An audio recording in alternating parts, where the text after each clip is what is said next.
I can say today, there's never a second of any day that I am obsessed with what is going on my plate, or how much I'm exercising, or what I'm putting in. It's complete joy, it's complete freedom, it's complete love.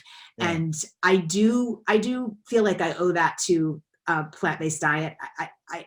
I got a lot better, obviously, and healed, and I was eating animals, but um, I still didn't have any kind of relationship with fueling myself, and how foods made me feel and what it meant to eat certain foods. It was just, we were just, it was just kind of more mechanical. My husband and I would go out to eat 6 nights a week. It was just like, yeah, just food, whatever. And now it's just like this, it's just a whole experience of freedom Yeah. and if fulfillment and joy. And it's really, really, it's really cool. So it's definitely the exact opposite of where I was before. Season 3 of the Plant Strong podcast explores those Galileo moments where you seek to understand the real truth around your health and dare to see the world through a different lens. This season, we honor those courageous seekers who are paving the way for you and me. So grab your telescope, point it towards your future, and let's get plant strong together. Hey everybody, I'm Rip Esselstyn. I want to welcome you to the Plant Strong podcast. I really hope your summer is off to a grand start and you are eating up that watermelon, those cherries, strawberries, berries, peaches, nectarines, and you're just lapping it all up. You're fit, you're healthy, and you're happy. I want to share with you today a comeback story that is really phenomenal. And who doesn't love a great comeback story? Today, I'm going to bring you the ultimate redemption story of USA Olympic medalist Dotsie Bausch. In fact, I can't even think of a better way to head into the July 4th weekend than with a inspiring, uplifting story of survival and triumph from one of USA's finest. And I am so pumped up right now because we got the Olympic trials going on with the swimming and the track and field and the Paralympics. And it is just getting me so excited for Tokyo that's just right around the corner. And the story, I should say the conversation that I have today is how Dotsie and her track cycling teammates won the silver medal in the 2012 London Games, which all by itself is incredible.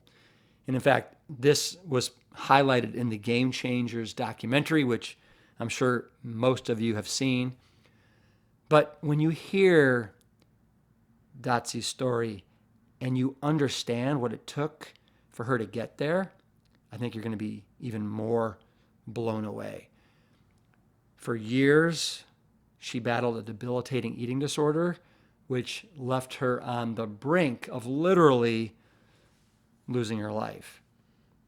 Her recovery that we talk about is nothing short of remarkable, and so is her new mission in life, which is to save the lives of others as executive director and the tireless advocate at the Switch for Good nonprofit organization and podcast that she started specifically to tackle the status quo notion that we need cow's milk for health and performance, a bill of goods that she was sold on for years as an elite level athlete, and a bill of goods that literally millions and millions of Americans have been sold on as well.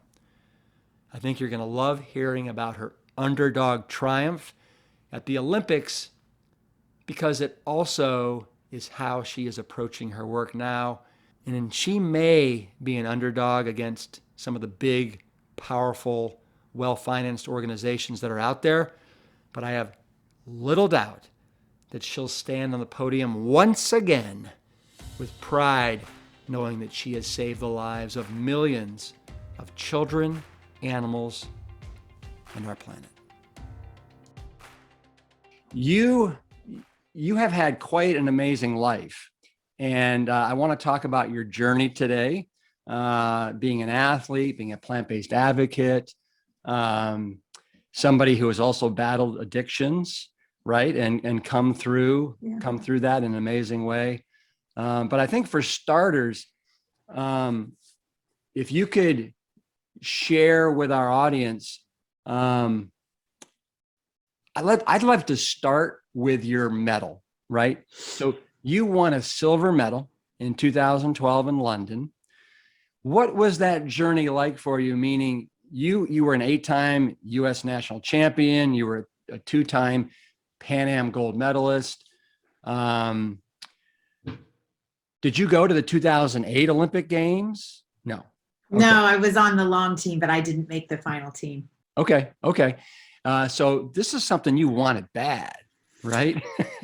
Yeah, well, I did. I mean, I started out cycling very late, not until the age of 26 after healing from anorexia. And it was I really started cycling just as a vehicle for part recovery and just part like love of now living out in California and the sun in my face and the wind and the beautiful scenery that we have here, and just continuing my freedom journey from being in the confines of an eating disorder for so long. So it was really it was a bit by mistake that I started cycling. So the journey to the Olympics was 12 years. And it was, as you can imagine, everyone's journey with really anything they do, just wrought with incredible highs and so many more lows. But as I traversed that journey, I for 10 years, I spent racing professionally on the road. So, Tour de France type of stage racing. So when I switched over to the track, which is where I eventually won my Olympic medal in, I switched over just out of curiosity, really, and because I was scared of the track, and I like to tackle things that I'm scared of, and moved over to the track, and it really kind of uncovered where my most talent was, which is kind of that intermediate distance, right, where you're using a combination of aerobic and anaerobic effort, so oxygen and without oxygen. So as I started to race individual pursuit and then team pursuit, I fell madly in love with it. And in 2009, they put women's team pursuit into the Olympics, right? So of course it had been in the Olympic Games for 20 years for the men, but they just had put it in, slated it in for the 2012 Olympics. So that's the moment that dream came alive for me, about 2.5, 3 years out from Olympic Games. Yeah. So you spent a lot of years slogging away on the bike, doing the whole, professional road cycling. That is such a grind. I can't even imagine. It is a lot of suffering. Yeah. When you were, so you got 8 U.S. national championships. What were those in? Was that individual time trial, or what was that in? No, road racing, and then on the track in the individual pursuit. I won nationals in the track 7 weeks after I tried the track, so that was a bit of an indicator. Wow. The best in the world at the time, and the most decorated U.S. Track cycling female, Sarah Hammer, who ended up being my teammate in 2012 that we won the silver with. She was injured, so she and her husband kind of took me under their wing, and I said, I want to give this a shot. I had just won some of the biggest prologues in Australia, New Zealand in early season against all the best Europeans, which is a shorter time trial, right? So kind of that intermediate distance. And so my coach suggested, maybe call Sarah and Andy and see what might unfold in the individual pursuit, because that's where you have a lot of you just have a lot of raw talent in that distance. So I was lucky enough that she was injured, because I would not have won nationals that year. She wasn't, but it came down to the wire, that the girls that I went against for nationals, and And so that was the beginning of it, was, like, oh my gosh, and I was so not aerodynamic. I looked like I was holding a beach ball on the bike. It was an aluminum bike that Andy had lent me. I mean, it was all kinds of wrong if you saw the pictures from back then, but I had a lot of desire, a lot of heart, a lot of a lot of lactic acid running through, but a lot of plants flowing through your body. Not yet. Not okay. Not yet. I know. Imagine not yet. Almost. Very, very close to that unfolding. That unfolded. About a year and a half later, the realization, and I got the memo. Like, oh, hello. What year did you get that memo? So it was like early 2010. Okay. Yeah, spring 2010. So summer 2000. It was about a little over 2 years before the Olympic Games. So yeah. I definitely want to dive into that, but first, so was there much drug use as far as you knew when you were cycling? Well, yeah, but certainly with the men, so men's cycling in Europe. I mean, Europe is where it's a very hot, popular sport, right? Not as much here. And so the men, I mean, the men are making big bucks. They're able to, take care of their whole family for their lifetime if they do it right. So I think you just find when there's a lot of money on the line, you start seeing cheating on the line, because you're just trying to get that 1% better. So we knew it was going on in the men. The women were never making that kind of dough to take what I would say would be called all those risks that you take when you blood dope or you use steroids. It was definitely a lot of the Eastern Bloc was getting busted in the women. So yes, but it was never something in the U.S. team that was ever even discussed. I mean, nobody ever approached me to do drugs. Yeah. So I mean, it was in and around, but nothing like as prevalent as it was for the men. Mm-hmm. So you got the memo in 2000, right? That, hey, now, what memo did you get? How did this memo arrive on your desk? The memo arrived in the form of what's going on behind closed doors in animal agriculture, and the shock and horror of first of all, what is this?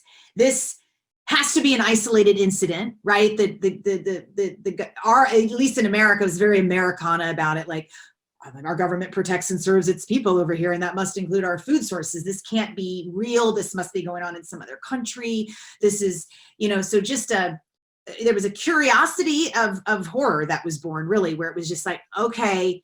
I was actually at a race in Minnesota, a stage race, because I was doing track and road like that. First year of the track, I was still doing both, and I had taken a position as kind of a mentor on a Kiwi team, and we were at a race in Minnesota, and it's where I saw it. And so I saw it, and I was like, okay, I got to finish this race, but I'm not going to eat any animals until I can get home and prove to myself that this is just an isolated incident. Really, like, this just goes on like very little sometimes. So I didn't eat any meat for the rest of that race, which was, I think we had 3-4 days to go in the stage race, and like cleaned it out of the refrigerator in our host house. My teammates were like, oh my God, what are you doing? I'm like, I don't know. I just have to stop until I can find out the truth. And then went home, went down the rabbit hole, and was like, holy mother. So it just was kind of an overnight thing. The eggs and the dairy weren't like, you go down, you're like, oh my God. And so that journey took some weeks there for sure. But the meat was overnight. And it stayed that way when I went home and did more research. And, I didn't know anything about, even as an athlete. I mean, this was, 12, 13 years ago. And it shockingly enough, even back then, I wasn't super hyper focused on my diet for performance, really. Yeah. Like, not like we've been talking about the last 5 years. I mean, of course, with plants, it's just, it's just a whole nother level, but just even generally speaking, like, I always made sure I got my recovery shaken after. I don't even know. I mean, it was just, I was using whey protein, all the nasty shit, but I was just eating. I was just eating a lot and good calories, what I thought were good calories at the time. I believed all the myths. that we believed as athletes back in the day. And the US Olympic Committee was, not shy about telling us that dairy was really the only way to truly recover as an athlete, because that's their title sponsor. So I believed all those myths, and, I grew up that way. And for 35 years of my life, there was always an animal on my plate at breakfast, lunch, and dinner. Yeah. Well, and you grew up, as you said in the documentary, in Kentucky, where, casseroles, barbecue, and meat were an everyday occurrence, right? For sure. Yeah. And also just in the 80s and late 70s, early 80s, where it was, you look back and it was like boiled hot dogs, Kraft macaroni and cheese, like iceberg lettuce and ranch dressing. That was a pretty typical dinner. And but mom homemade that. She was a wonderful homemaker and a wonderful mom, and that was like pretty good food and healthy. And like, that's what your taste buds, that's what my taste buds grew up on. Well, you bring up a point. It's amazing when I look back on it. And I was always very conscientious about what I was putting in my body. As a professional triathlete for a decade, starting in 1987. But I looked around me, and most of these athletes, they didn't care. They just were like, hey, if the engine burns hot enough, it doesn't matter what we're throwing in, right? But just as long as we can get our workouts in, we're good. Like, it's just fuel. That's it. Like, we're just like, not what type of fuel, just fuel. Yeah, exactly. So you're right. It's amazing, I think, how far we've come. Since 2008, 2009, 10, and in the last decade. Now, and so you get, so you're into this and you're just doing it. Did you like reach out for a coach or somebody that knew something about this, or you're just figuring it out on your own?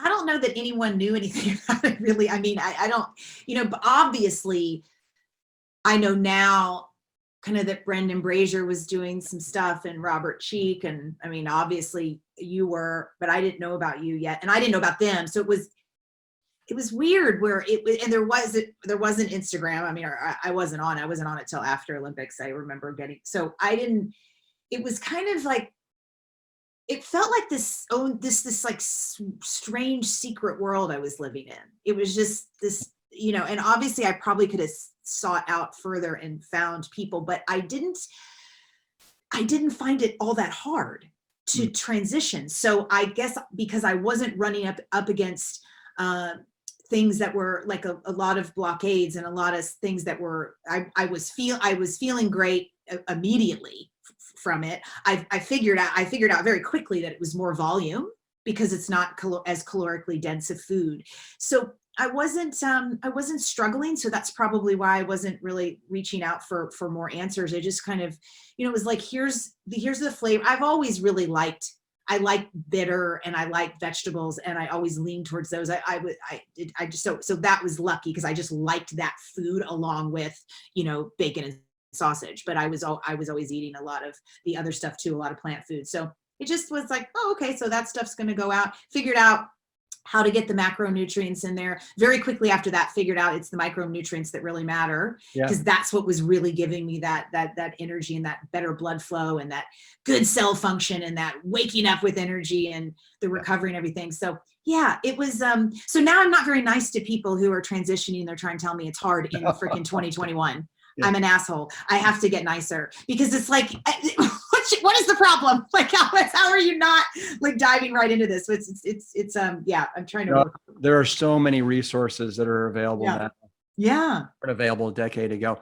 And for all of our listeners, when Dotsie says micronutrients, what she's talking about are kind of the vitamins, the minerals, the phytonutrients, the fiber, and all these things that really don't have calories, but they are essential to taking your health to the next level. We'll return to Dotsie in a moment, but first I'd love to read an email that I received from a gentleman named Matthew Dowd, and he writes, "Hey Rip, a routine doctor's appointment in January 2020 led me to finding out that I had elevated cholesterol numbers. I became familiar with you and your family's work as a longtime friend of Jon Stewart. I actually interned at The Daily Show in the summer of 2014. It's still a highlight in my life. My stats since going Plan Strong are as follows. My total cholesterol has dropped 99 points from a high of 227 to 128. My LDL has dropped from a high of 154 to 62. Triglycerides and HDL were both non-issues in previous tests, and remain at a healthy level.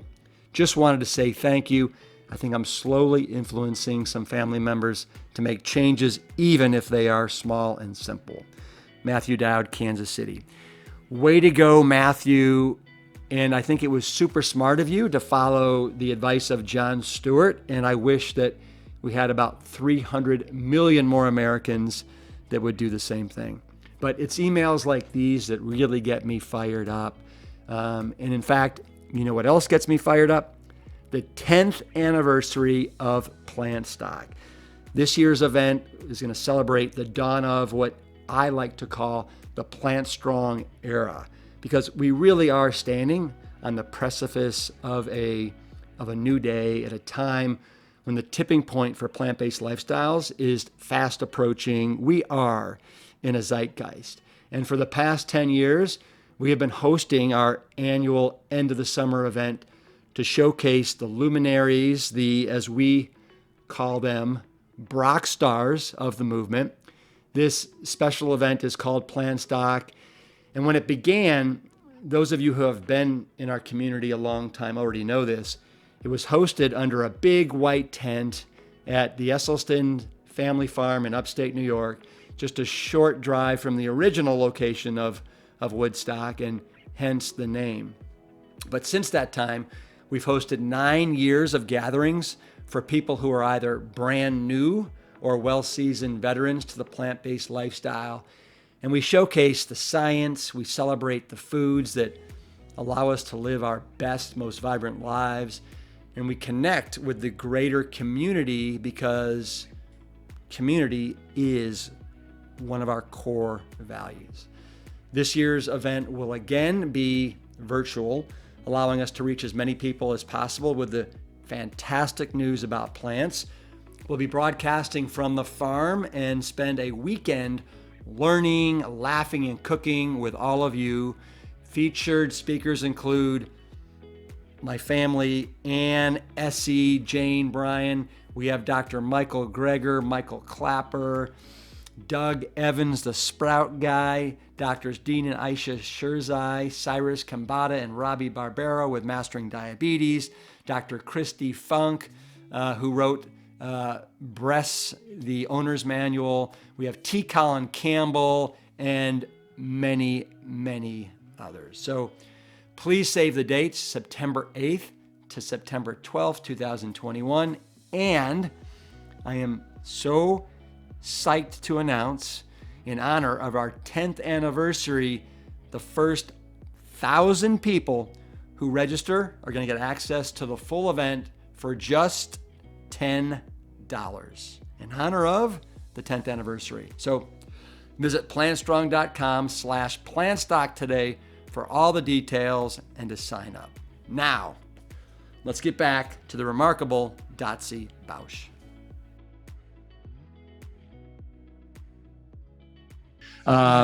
So you mentioned at, I think 26, you said that you were going through some stuff with eating disorder. Is that correct? Yeah, well, I was very sick from about 20 to 25.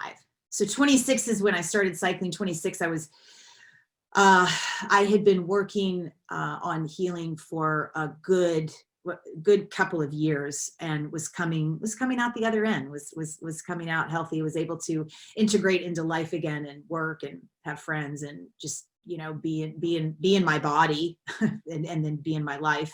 And so my therapist is the one, she said, you know, I want you to pick something now to be able to move your body in a healthy way again. I definitely had an addiction to like overexercise, which is a part of about 40% of anorexics, you know, it's illness, I should say. What did that overexercising look like back? It was gym stuff for me. I would go to the gym and just camp out for 7-8 hours. And it was the treadmill, it was the elliptical, it was the Stairmaster. And I'd just go back and forth with all three of them in different intervals.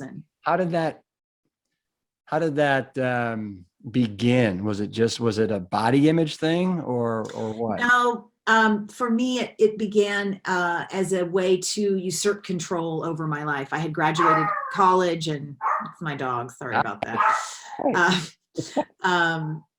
And I was feeling very full of self-loathing. I was feeling very kind of fish out of water, very confused about my direction and what I was going to do. And it really started sort of innocently and kind of slowly in the beginning, where I just started controlling my food intake, because that made me feel, it made me feel powerful. It made me feel like I had control and in some way, shape, and form. It's hard to control your food, especially, you know, the intake if it's too low.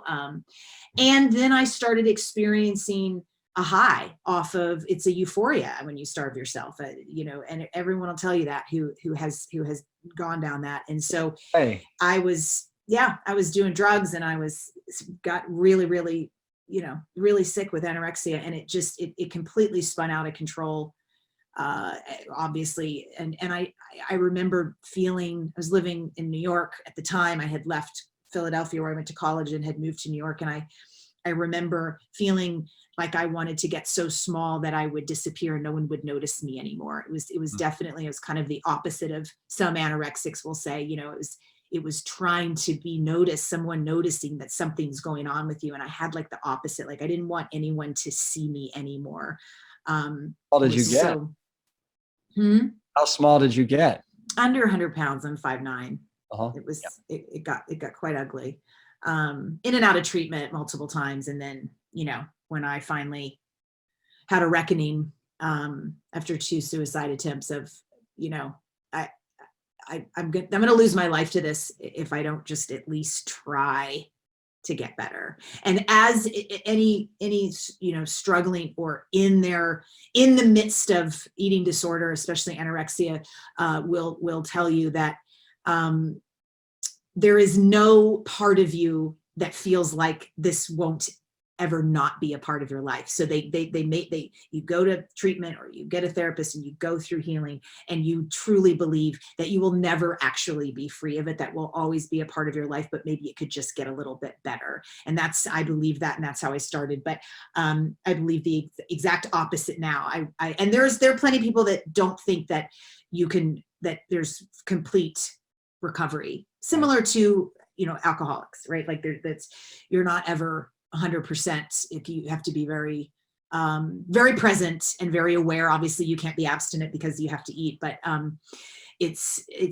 can say today, there's never a second of any day that I am obsessed with what is going on my plate, or how much I'm exercising, or what I'm putting in. It's complete joy. It's complete freedom. It's complete love. Yeah. And I do feel like I owe that to plant-based diet. I got a lot better, obviously, and healed, and I was eating animals, but I still didn't have any kind of relationship with fueling myself and how foods made me feel and what it meant to eat certain foods. It was just, it was just kind of more mechanical. My husband and I would go out to eat 6 nights a week. It was just like, yeah, just food, whatever. And now it's just like this, it's just a whole experience of freedom and fulfillment and joy. And it's really cool. So it's definitely the exact opposite of where I was before. Wow. Well, thanks for sharing that. Were you dating at all during that dark period? No. When I was sick, I wasn't. I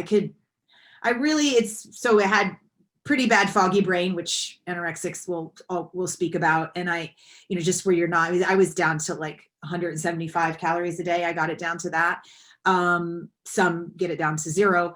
And your brain doesn't have the nutrients that it needs. We know our brain, runs off glycogen. It takes 25% of our body's energy to run. So it wasn't functioning. I remember just being in my house. I couldn't work. I didn't have a life. I didn't have friends. I didn't have a boyfriend. And I remember being like, all right, you have to somehow grow in some way. So I would try and read, and I couldn't even really read. I would read the same page over and over and over again, trying to get it to, come in and remember what it was. It was a dead time. Yeah. So did somebody on your behalf say, Dotsie, you need to get help? Or was it everyone? It was like The Walking Dead. And my family was, especially my mom and dad, they were it was terrorizing them. But I was 20, 21, 22. So there wasn't really anything they could do. I mean, I was living alone and, I was an adult. So they didn't really have any control over that if you would have like a 15-year-old, right, that was going through something like this. So my mom tried some interventions in Philadelphia. She flew in. And I took her, she came in for an intervention. It didn't go well. She was not scheduled to leave until a few days later, but I drove her to the Philadelphia airport and tossed out my 110-pound mother onto the sidewalk, and she bloodied her knee and her eyebrow. I mean, that was one of the lowest points for me because I assaulted my mother on the sidewalk at the Philadelphia airport and drove off. That's how against getting better I was at the time. Were your mother and father in that one scene in the Game Changers where after you win the silver medal you go up and hug? Was that your mother?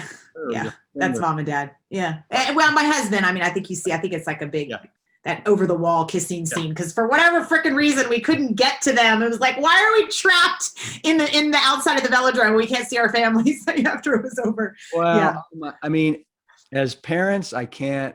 Wow. I mean, what a turnaround. How amazing. All those tears of joy, right? Wow. They definitely had a lot. Yeah. When you're living it, it's, for me, it wasn't, I knew that it was an extraordinary journey to see my body transform, right? It taught me, God, our bodies are resilient. I mean, to go from almost death's door to an Olympic medal, like it's and when I mentor young ladies, because they're mostly ladies that are young through their eating disorder, you don't have any hope. And the one thing that I can say is, if you can get on top of this, and if you can do the work, and if you want to do the work, like you will completely repair, right? Our bodies are extraordinary. I mean, they're set up for survival. So that was amazing to me. But the emotional and the mental aspect of it, I think I could see that joy, like you mentioned, more in the eyes of my parents, like, because when someone you love is hurting, it's so much more intense than when you're hurting. Like, I didn't have as many memories of that Dotsie as they did. So it was really special to see them be able to experience that with the Olympics. Yeah. That's just such a, you dragged yourself up from the ashes. That's spectacular. And there was a documentary that was done. I haven't seen it, called Personal Gold, right? Yes. That's where all the footage comes from in Game Changers, is because they followed our team, the last 3 months. So we all lived in Spain together, in Mallorca, Spain, training and preparing for London, for some of the obvious reasons of why we would want to be over in Europe, and not have a time difference when we went to the Olympics, but just great training grounds, great road cycling, great track cycling there. So they followed our team for those 3 months. So that's, it's not as good as the Game Changers, but it's good. Yeah. Gold, does that go into any of your history at all? Yeah, a little bit. Yeah, it goes into the three girls' history. We all have pretty unique pasts, actually. So yeah, it does a little bit. Yeah. Are you still pretty close with those teammates that you won the silver with? Very. Yeah, I just talked to Ginny 2 nights ago. It was her birthday. Wow. It's a magical bond that I don't have any other relationships exactly like that. How you have the really unique relationships that there's something that happened on the track in that semifinal ride that we would never have been able to. We'd never gone that fast before, and I don't think it was going to ever be repeatable again. It was like that moment in time that it stood still, and it just happened in the right ride, in the right moment at the Olympics on that day, which is the whole craziness of the Olympics, trying to hit it right on that 1 minute in that one day on that one stage. If you're game, so I have never won a medal in the Olympics, but my father won a gold medal in 1996 in crew, 8-oar crew. And I've heard him tell the story how, they had to come back in the reportage and win that heat and then go into the finals where they were really the underdogs, right? Yes. And they pulled it out. And him telling that story, would you share with us like as much or as little as you want about that experience going in as the underdogs and then you guys actually, winning the silver? Yeah. That's Yeah. quite a story. Well, crew is somewhat similar to cycling in terms of like it's like the big European teams that are the demigods of the sport, right? Like it's Great Britain, and Germany and Australia and New Zealand, and they're just wild for track cycling. The British won the gold, and those girls are like recognized on the street over there. Like it's a whole nother stratosphere. It's like our baseball, so. To say that we were the underdogs is just a wild understatement. I mean, the bookies had us like fifth at best case scenario in London. We had never beaten their A teams. We'd never beaten Great Britain's A team or Australia's A team ever in World Championships, World Cups, and nothing. So we were definite underdogs, but. We came to the Olympics by two teammates, Sarah and Jenny. Sarah had been to 2 Olympic Games and Jenny had been to 1. So they did a great job in kind of preparing me for what the mental and emotional experience that an Olympics Games is. And I knew it was going to be intense. I had trained my mind with my sports psychologist for a couple of years. We worked really, really hard on basically just kind of the concept of, bringing down the magnitude of the event. Because that I think is what trips up, the multi-time world champion, they get to Olympic Games and it really is as big of a magnitude as you imagine it might be. It's like, it's what we are here. So just kind of bringing it down and remembering that you are going to do exactly what you've been trained to do for years. Like it's not going to be a surprise. They're not going to get up to the blocks and they say, hey, you know what? You're going to compete in gymnastics today. So, let's take you. No, you're going to do what you know how to do, what you've been trained to do, what you've been processing, what you've been working on. So was in a really good headspace going there and was able to really kind of soak up that Olympic experience. Cause I was, just a few months shy of my 40th. So I knew I wasn't going to be back probably. Like I knew that this was it. So I really wanted to be there and be in my body. Yeah. I want you to continue, but before you do, yeah, you said you were a few months shy of your 40th birthday. I think I heard in the documentary that made you the oldest male or female cyclist to win a medal. Is that right? To even compete in my discipline. Like, I don't know. I mean, and people are starting to get the memo and they're going to eat plants and someone's going to stand there 50 years old in 10 years, right? On the medal stand, like, cause they're on a plant-based diet. In fact, the British team just took on a plant-based, their first plant-based sponsor. It's kind of like a Gardein type of a sponsor over there. Anyway. So, but, you were in the right mental space. Yeah. And so that, I mean, it was 3 rides to the gold medal. It's 3 rides. So you have qualifying the first day, and then you have semis and the finals if you make it the next day.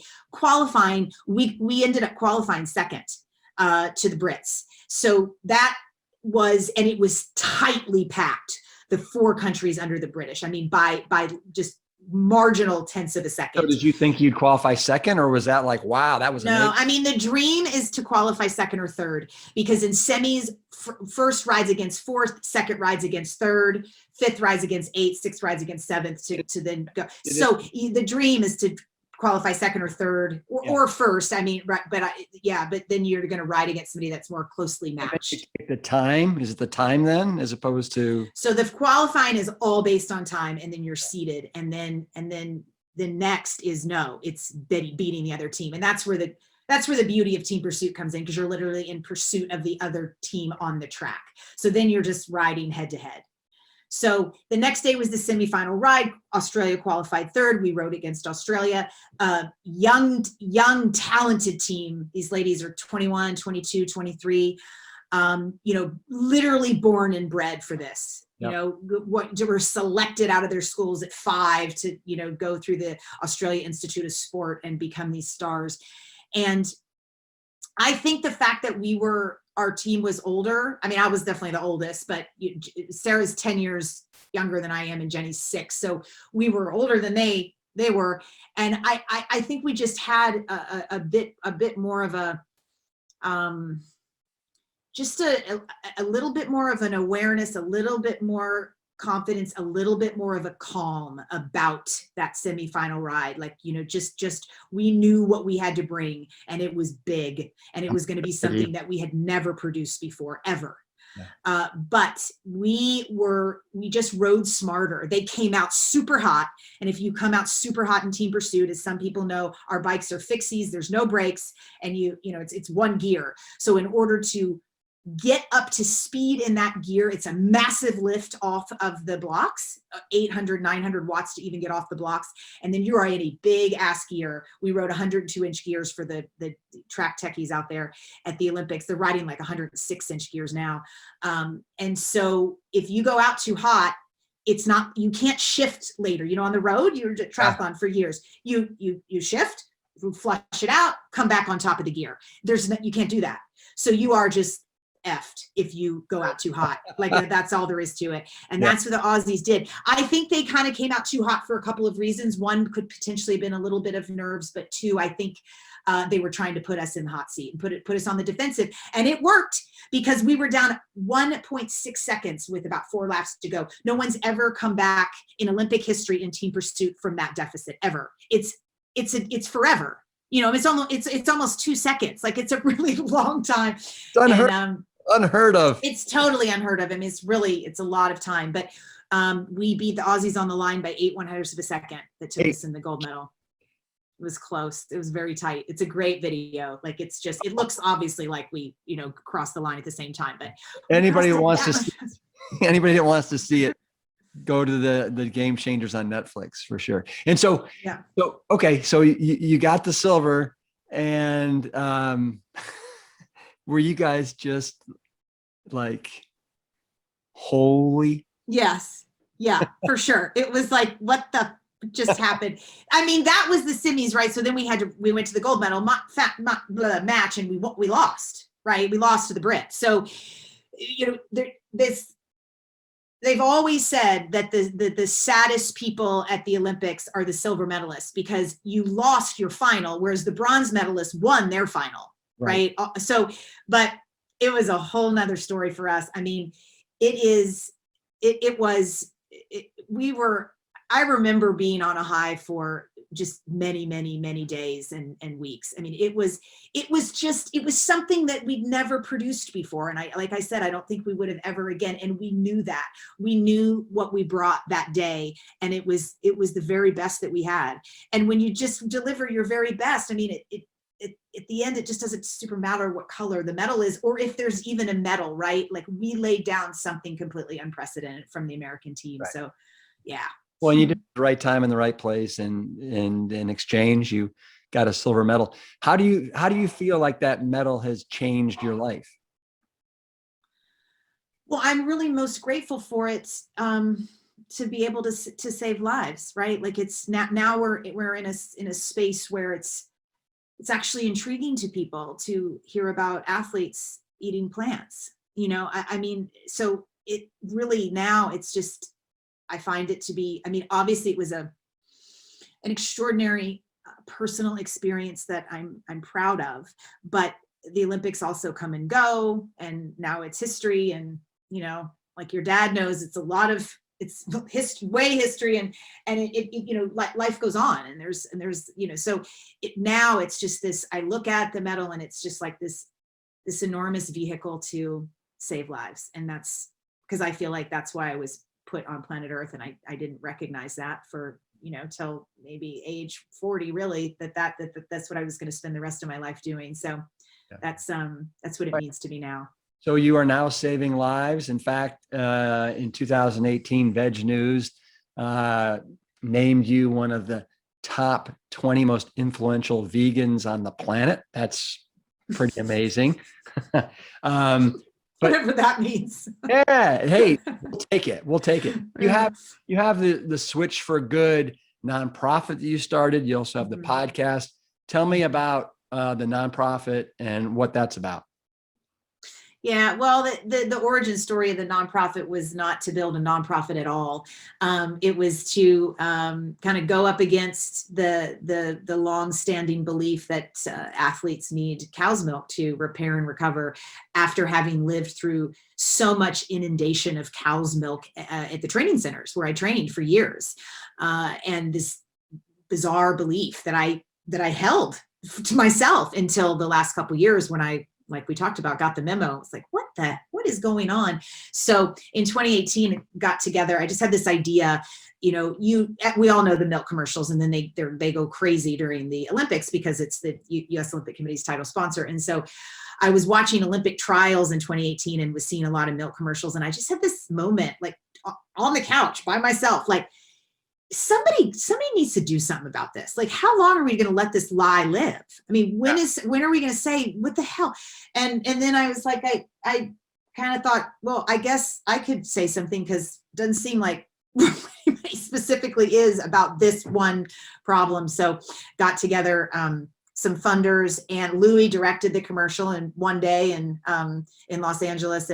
And we put this commercial with 6-7 vegan Olympians saying, hey, we don't need cow's milk to win medals.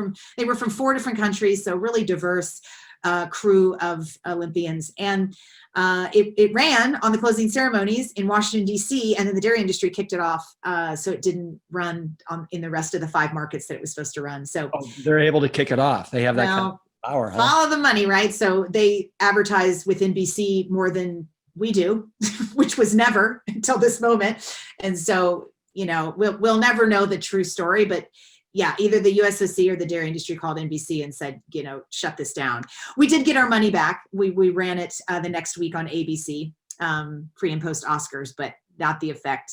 So anyway, so that was our origin story. And we realized shortly thereafter that there was just something here. There's something here that no one was specifically doing in the movement, talking about performance in animal foods, and especially the myth of dairy as it relates to food justice, as it relates to planetary responsibility, and as it relates to, premium human performance, not just athletic performance, just all of us being our best every day.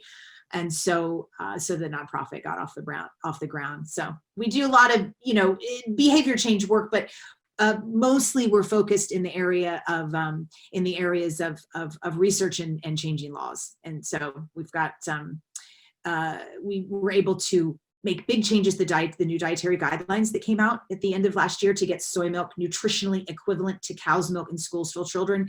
And right. Now we'll be pushing for the actual milk note to be changed to include soy milk and soy milk in available for children in school. So things like that around dairy. I mean, it's they have a big lobby and a whole lot of money, but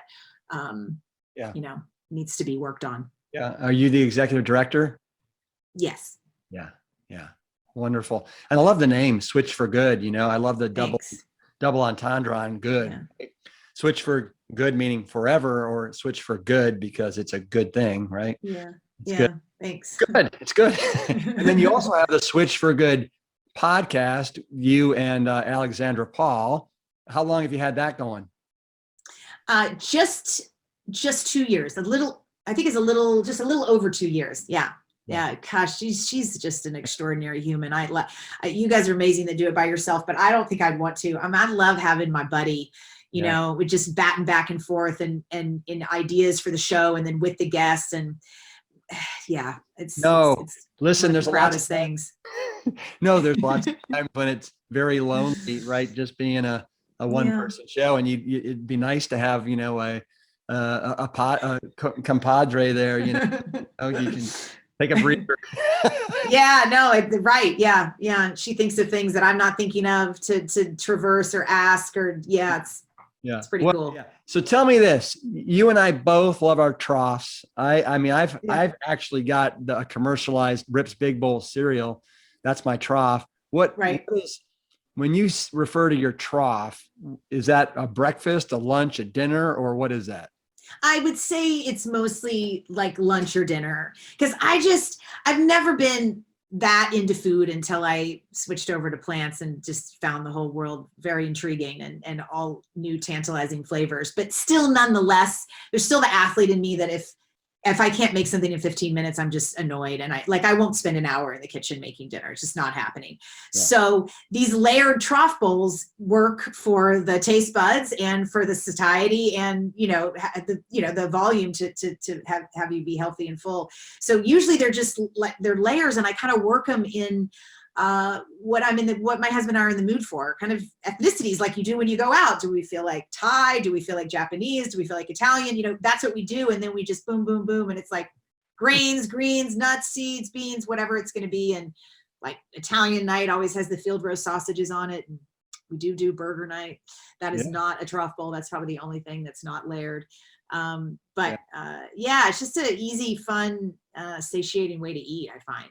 Yeah. No, when I wrote my third book called The Engine 2 7-Day Rescue Diet, the recipe section was all about building bowls. That's all it was, just bowls, right? No recipe, bowl building. And it's such a great, easy way to eat, especially like you said, if you're kind of, in a hurry, you don't want to spend an hour in the kitchen, but 15 minutes, and the variety is just limitless.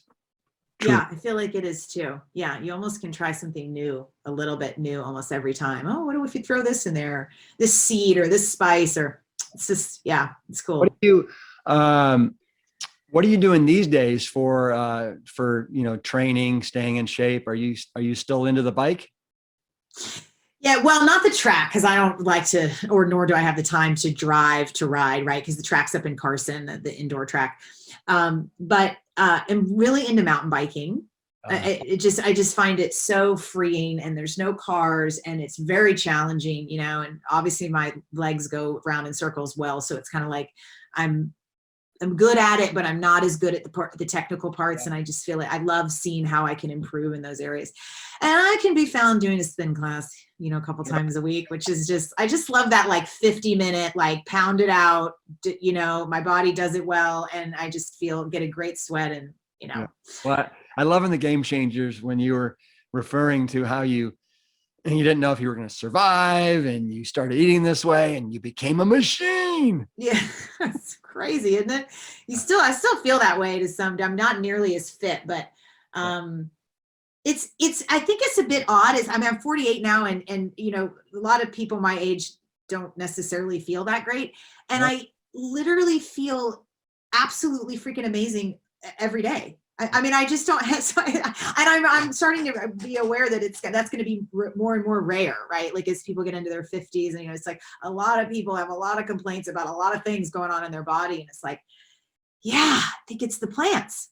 Yeah, you mentioned mountain biking. I've been doing that avidly since about 1997. I started doing Xterra triathlon. Okay, yeah. And, I'm actually, as soon as we get off here, I'm going to go for a mountain bike. But what I love so much about mountain biking, and you mentioned, the skills, but when you're mountain biking on those little single track trails and going up and down and over the roots and the rocks and everything you got to be 100% dialed in. Yeah. So you can't be off daydreaming about, what's the project I got to do? I got to do this.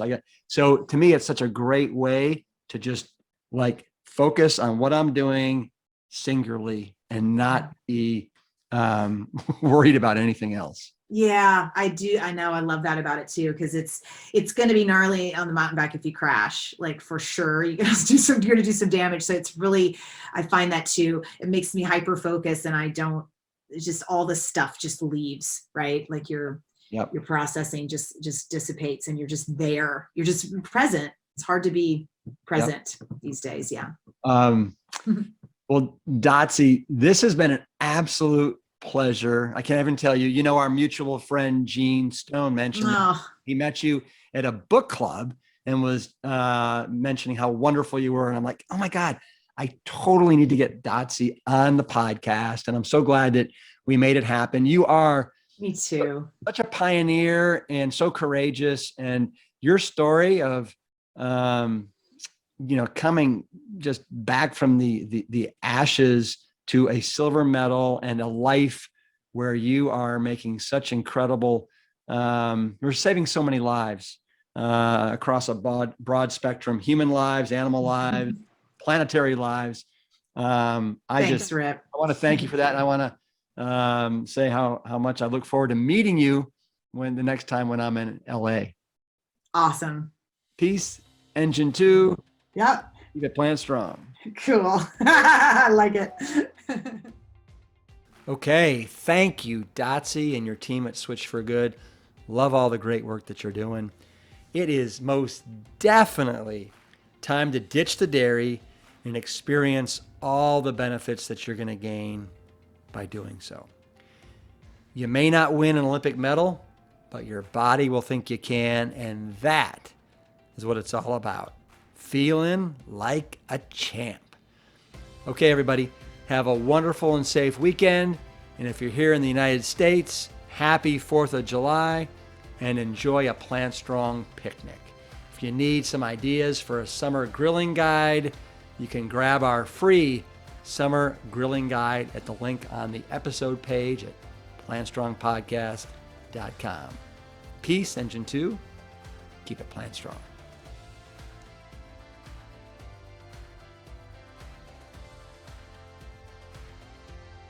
Thank you for listening to the Plant Strong podcast.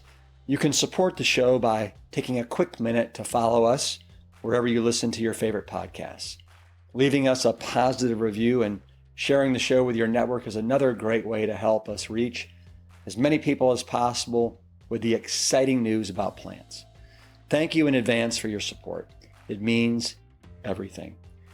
Have you had your own Galileo moment that you'd like to share? What happened when you stepped into the arena and shed the beliefs that you thought to be true? I'd love to hear about it. Visit plantstrongpodcast.com to submit your story and to learn more about today's guests and sponsors. The Plant Strong podcast team includes Carrie Barrett, Lori Kordowich, Amy Mackey, Patrick Gavin, and Wade Clark. This season is dedicated to all of those courageous truth seekers who weren't afraid to look through the lens with clear vision and hold firm to a higher truth. Most notably, my parents, Dr. Caldwell B. Esselstyn Jr. and Ann Cryle Esselstyn. Thanks for listening.